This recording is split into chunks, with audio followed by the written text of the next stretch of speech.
Drone কিংবা rocket হামলার কথা মনে হলে প্রথমেই মাথায় আসবে অশান্ত মধ্যপ্রাচ্যের চিত্র। কিন্তু সময়ের পরিক্রমায় সেই একই কায়দায় এখন হামলা হচ্ছে রাখাইনের মংডু ও ভারতের মণিপুর সহ বিভিন্ন অঞ্চলে। ফলে মধ্যপ্রাচ্যের সেই চিরচেনা দৃশ্য যেন এখন ঘরের পাশে দেদারছে ঘটছে।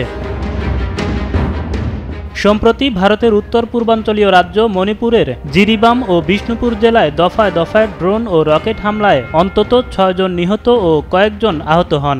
আকাশে একের পর এক ড্রোন উঠতে দেখে বাড়িঘরে ভীতিকর পরিস্থিতির মুখোমুখি হয়েছেন স্থানীয় বাসিন্দারা।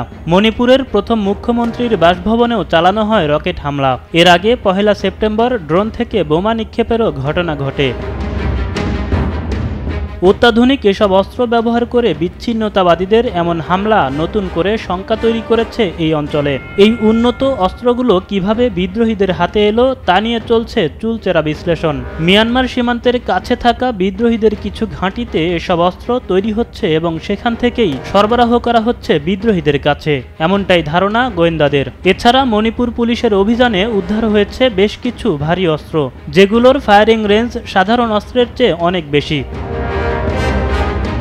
এদিকে কিছুদিন আগেই বাংলাদেশ সীমান্তবর্তী মিয়ানমারের রাখাইন রাজ্যের রাজধানী মংডুতে ড্রোন হামলা চালানো হয়। এই হামলায় সে সময় অন্তত ২০০ মানুষের প্রাণহানির তথ্য তুলে ধরে বিভিন্ন গণমাধ্যম।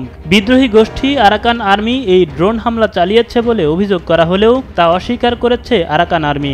ঘটনার দায় চাপিয়েছে দেশটির সেনাবাহিনীর উপর।